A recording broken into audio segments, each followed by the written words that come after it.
দেখো, কেউ কেউ বলে যে ও লেভেলে আহ বাংলায় যে রচনা থাকে এটা কমন পাওয়া যায় না। এটা অনেকাংশে সত্য।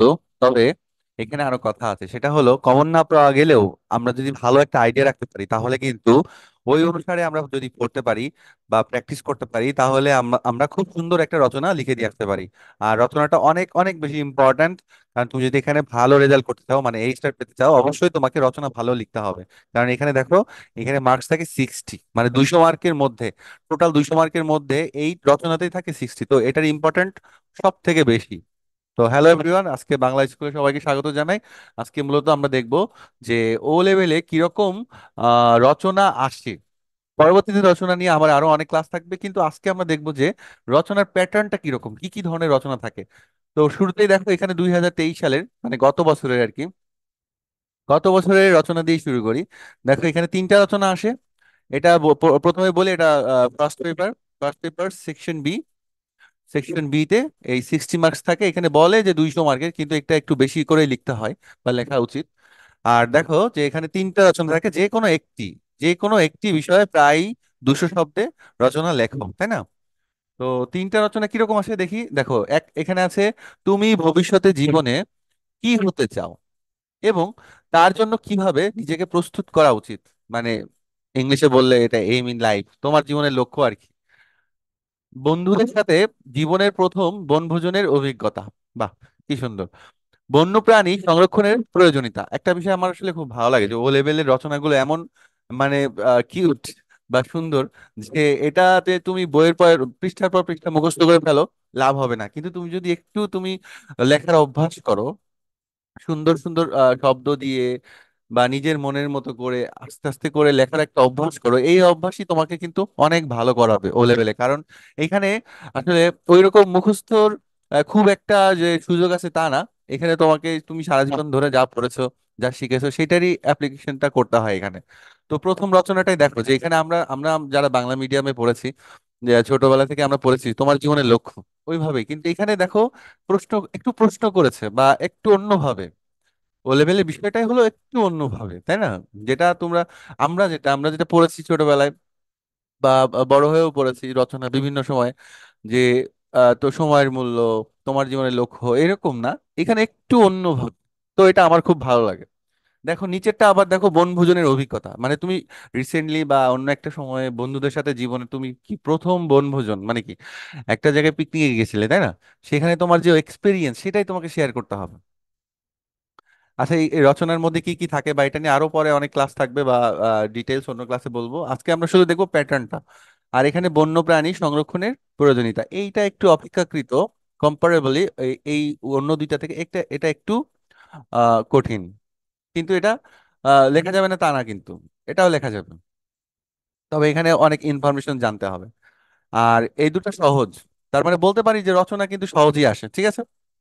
আচ্ছা, পরেরটা দেখি আমরা, চলো। 2022 দেখো, এখানে বলছে কি, পরিবারের সঙ্গে সারাদিন ধরে চিড়িয়াখানা ভ্রমণের অভিজ্ঞতা। তার মানে দেখো, উপরে যেটা আমরা একটা অভিজ্ঞতা পেলাম, উপরে কি পেলাম? উপরে পেলাম যে বনভোজনের, প্রথম বনভোজনের অভিজ্ঞতা পেলাম। আর এখানে যে তোমার পরিবারের সাথে তুমি কি করেছো, চিড়িয়াখানায় ঘুরেছো সারাদিন ধরে। চিড়িয়াখানা এত বড়, ওটা তো সারাদিনই লাগবে, যাই হোক। তো এটার যে অভিজ্ঞতা তোমাকে লিখতে হবে, ওকে। নেক্সট, চরিত্র গঠন লেখাপড়ার মতো শিল্প সংস্কৃতি ও খেলাধুলার সমান প্রয়োজন। বাহ, সুন্দর একটা, যে চরিত্র গঠনের লেখাপড়ার মতো শিল্প সংস্কৃতি ও লেখাপড়ার খেলাধুলার সমান প্রয়োজন। তার মানে আমাদের ক্যারেক্টার বিল্ড আপের জন্য যে শুধুমাত্র লেখাপড়া করলে হবে তা তা না, কিন্তু যে আমাদের কালচার প্র্যাকটিস করতে হবে, আমাদেরকে খেলাধুলা করতে হবে, তারপরে শিল্প সংস্কৃতি চর্চা করতে হবে। এগুলো না করলে আমরা বড় মানে বড় মানুষ বা জ্ঞানী মানুষ তো হতেই পারবো না, আমাদের আসলে ক্যারেক্টারও ঠিক মতো ডেভেলপ করবে না। যাই হোক, সেটা নিয়ে লেখার কথা। এখানে বলেছে এটা সহজ আমি মনে করি, বা সুন্দর। পরিবেশ ধ্বংস করে মানুষই প্রাকৃতিক বিপর্যয় ডেকে আনছে, অসাধারণ। খেয়াল করো কেন অসাধারণ বললাম, যে এখানে শুধু লিখে দিতে পারতো পরিবেশ বিপর্যয়, প্রাকৃতিক বিপর্যয়, এরকম।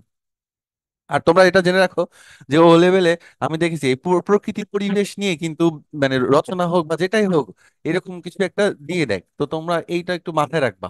পরিবেশ পরিস্থিতি বা এই প্রকৃতি, তারপরে প্রকৃতির যে চেঞ্জ, মানে এক কথায় গ্লোবাল ওয়ার্মিং, তাই না?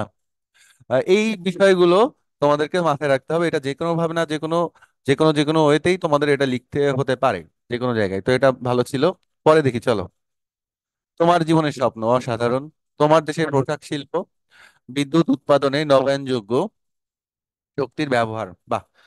প্রথমটা দেখো, তোমার জীবনের লক্ষ্য, সরি, তোমার জীবনের স্বপ্ন, মানে এই এত সুন্দর একটা রচনা হতে পারে।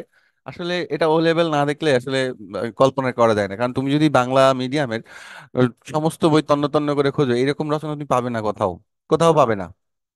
আমি বলতে পারি, আমি অনেক বই দেখেছি, তো এই ধরনের রচনা আমি দেখি নাই, এটা অসাধারণ ছিল। তোমার দেশের পোশাক শিল্প, হ্যাঁ, এটা বাংলাদেশ সিভিল সার্ভিসের কোশ্চেনেও আসে, আমি দেখেছি। আর তোমার বিদ্যুৎ উৎপাদনে নবায়নযোগ্য শক্তির ব্যবহার, এটাও আসে। দেখি এরপরে, দেখি তোমার দেখা একটি বৈশাখী উৎসব, বাহ। সুন্দর সুন্দর একটি রচনা। বৈশাখী উৎসব, পরিবেশ দূষণ রোধে ছাত্র সমাজের ভূমিকা। দেখো, এই পরিবেশ দূষণের কথা একটু আগে বলছিলাম, পরিবেশের কথা, এইটা একটু অন্যভাবে এসেছে এখানে, যে দূষণ রোধে যে আমাদের যে ছাত্র সমাজ, স্টুডেন্ট সোসাইটি, তাদের একটা ভূমিকা কিন্তু আছে, সেটা নিয়ে আসছে। তোমার দেশের পর্যটন শিল্প, একটু আগে কি ছিল, পোশাক শিল্প, তাই না? এখন পর্যটন শিল্প। আমি একটু দ্রুত কথা বলছি, কারণ আস্তে কথা বলে ভিডিওটা বড় হয়ে যাবে আরো বেশি। ঠিক আছে। নেক্সট দেখো, এটা 2018 সালের, 2018। তোমার স্কুলে তোমার প্রথম দিন, বাহ। প্রযুক্তি লাগামহীন জয়যাত্রা পারিবারিক জীবনে বিপর্যয় ডেকে আনছে। তুমি কি মনে করো? মানে এটা কিন্তু অ্যানালিটিক্যাল টাইপের, তাই না? যে প্রথমটা কি ছিল, তোমার স্কুলের প্রথম দিন, সেই কবে তুমি প্রথম স্কুলে গিয়েছিলে, সেটা কেমন ছিল, এটা কিন্তু তোমাকে ইমাজিন করে সুন্দর করে লিখতে হবে, তাই না? ইমাজিন করে, মনে করে করে লিখতে হবে। আর পরেরটা দেখো, তোমাকে বুদ্ধি বিবেচনা করে সবকিছু, মানে অ্যানালিটিক্যালি তোমাকে এগুলো চিন্তা করে তারপরে লিখতে হবে। বাংলার কুটির শিল্প, একটা, তার মানে একটা দেখছে যে একটা রচনা থাকে যে তুমি বই পড়ে কমন পেতে পারো, এই এই টাইপের পর্যটন শিল্প, পোশাক শিল্প, কিন্তু সেটা টাফ আমি মনে করি। কারণ এই ধরনের রচনা গ্যারান্টি নাই তো কোনটা আসবে, আর তুমি কয়টা মুখস্থ করবে।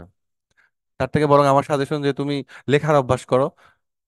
অনেক পড়ো, অনেক পড়ো, মুখস্থ করার দরকার নাই। আমি মনে করি যে ও লেভেল কি, এই রচনাগুলো তুমি মুখস্থ করবে না, পড়ে যাবে, জাস্ট পড়বে, ভালো ভালো শব্দ নিজের মধ্যে নিবে এবং লেখার অভ্যাস করবে। অন্যদেরকে দেখাবে, টিচারদেরকে দেখাবে যে কেমন হয়েছে, তাহলে কিন্তু তোমার এই রচনা মুখস্থ করা লাগবে না, তুমি নিজেই রচনার একটা বই হয়ে যাবে। ওকে, পরে 2017 দেখো, তোমার প্রিয় একটি ঋতু, সুন্দর।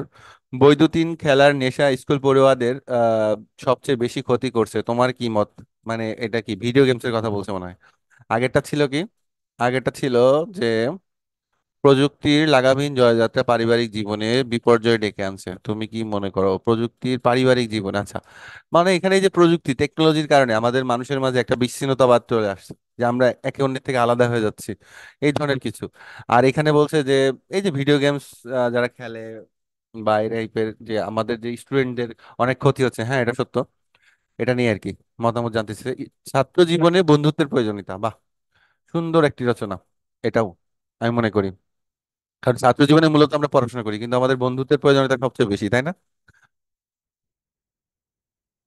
ওকে, তোমার জীবনের সবচেয়ে প্রিয় উপহার, এটা একটা রচনা হতে পারে, চিন্তা করা যায়।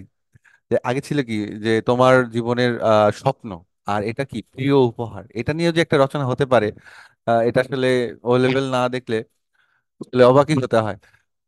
আমাদের দেশে বিজ্ঞান চর্চা একটি শিক্ষামূলক ভ্রমণ, মানে এখানেও একটা অভিজ্ঞতার কথা বলছে। উপরেরটা দেখো, আমাদের দেশে বিজ্ঞান চর্চা, এটা একটু টাফ অন্য দুইটা থেকে। কারণ আমাদের দেশে কিরকম বিজ্ঞান চর্চা হয়, কোথায় কোথায় বিজ্ঞান ইনস্টিটিউট আছে, এইগুলো অনেক ইনফরমেশন জানা লাগবে, তা না হলে এটা লেখা যাবে না। ওটা একটু টাফ ছিল, বাকি দুইটা কিন্তু সহজ। তারপর দেখো, একটি নির্জন দুপুর, খুব ভালো।